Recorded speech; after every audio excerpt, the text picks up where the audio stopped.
నమస్తే అండి. ఈరోజు మనం కోడిగుడ్డు మునక్కాయ కూర ఎలా చేసుకోవాలో చూసేద్దాం. ముందుగా కోడిగుడ్లని ఉడకపెట్టుకొని తోలు తీసుకొని పక్కన పెట్టేసుకోవాలి. నేను ఇక్కడ 5 eggsని తీసుకుంటున్నాను. ఇలా కోడిగుడ్లు తీసుకున్నాక మునక్కాయ ముక్కలు ఒక 15 to 20 పీసెస్ని కట్ చేసుకొని ఇలా పీస్ తీసుకొని పక్కన పెట్టేసేసుకుంటున్నాం.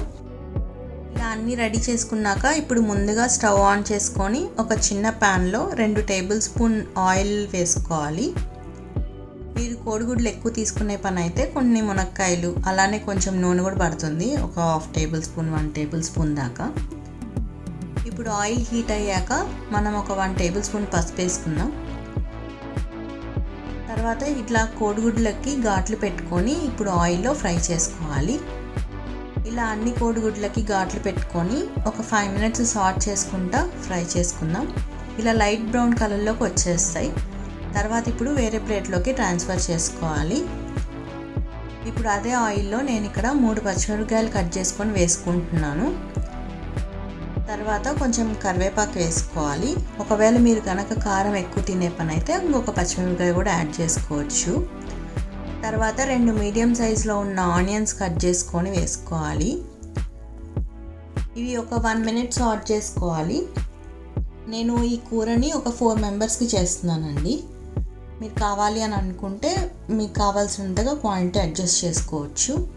ఇందులోనే పసుపు యాడ్ చేసుకొని ఒక 1 minute సాట్ చేసుకున్నాక 1.5 టేబుల్ స్పూన్ సాల్ట్ యాడ్ చేసుకుంటున్నాను. ఇక్కడ నేను రాక్ సాల్ట్ యాడ్ చేస్తున్నాను. మేము మోస్ట్లీ కూరల్లోకి రాక్ సాల్టే యూస్ చేస్తాం. ఆనియన్స్లో సాల్ట్ వేసేస్తే తొందరగా మగ్గిపోతాయండి. ఇలా లైట్ బ్రౌన్ కలర్లో వచ్చిన తర్వాత ఇప్పుడు మునక్కాయ ముక్కల్ని వేసుకోవాలి. ఇలా మునక్కాయ ముక్కల్ని వేసుకొని ఒక 1 minute సాట్ చేసుకున్నాక మూత పెట్టుకొని మగ్గించుకోవాలి. ఇక్కడ మనం మునక్కాయ ముక్కల్ని అప్పుడే ఓవర్ కుక్ చేయకూడదండి. ఇలా 2 minutes అయ్యాక ఇప్పుడు మనం 3 మీడియం సైజులో ఉన్న టొమాటోస్ కట్ చేసుకొని వేసేసుకోవాలి. ఇలా టొమాటోస్ వేసుకున్నాక ఒక 1 minute సాట్ చేసుకుందాం. మేము ఇక్కడ పండినవి టొమాటోస్ తీసుకున్నామండి. చాలా రెడ్ కలర్లో ఉన్నాయి కదా. ఇలా మూత పెట్టుకొని మగ్గించుకుంటే ఒక 5 minutesలో మగ్గిపోతాయండి. ఇలా టొమాటోస్ బాగా సాఫ్ట్గా వచ్చాక ఇప్పుడు ఇందులోకి ఒక 1 టేబుల్ స్పూన్ కారం యాడ్ చేసుకోవాలి. మీరు స్పైసెస్ ఎక్కువ తినే పని అయితే ఇంకొక 1/2 టేబుల్ స్పూన్ కారం పడుతుంది. ఇలా కారం యాడ్ చేసుకున్నాక ఒక 1 minute సాట్ చేసుకొని ఇప్పుడు మనం ఫ్రై చేసుకున్న ఎగ్స్ని వేసేసుకోవాలి. ఇలా ఫ్రై చేసుకున్న ఎగ్స్ని వేసేసుకొని ఒక 2 minutes ఇలా ఉంచేసుకోండి.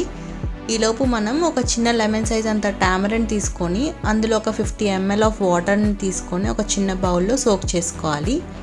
ఇలా సోక్ చేసుకొని ఎక్స్ట్రాక్ట్ చేసుకున్న వాటర్ని నేను ఇప్పుడు కోడిగుడ్లోకి వేసేసుకుంటున్నాను. గరిటెతోటి కొంచెం నిదానంగా తిప్పుకోండి, ఇట్లా వీడియోలో చూపించినట్లుగా.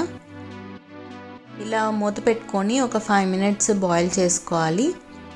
ఇలా బబుల్స్ వచ్చాక ఇప్పుడు మనం మూత తీసుకొని ఒక 5 minutes బాగా ఉడకపెట్టుకోవాలి. ఇలా థిక్ కన్సిస్టెన్సీ వచ్చేస్తుంది. ఇలా థిక్ కన్సిస్టెన్సీ వచ్చాక మనం ఇప్పుడు కొంచెం కొత్తిమీరతోటి గార్నిష్ చేసేసుకోవాలి. అంతే అండి, చాలా సింపుల్గా తయారు చేసుకోవచ్చు. ఎలా ఉందో కామెంట్ సెక్షన్లో తప్పకుండా తెలియజేయండి. రెసిపీ మీకు కనుక నచ్చితే తప్పకుండా లైక్ చేయండి, షేర్ చేయండి, అలానే సబ్స్క్రైబ్ చేసుకోండి. Thank you.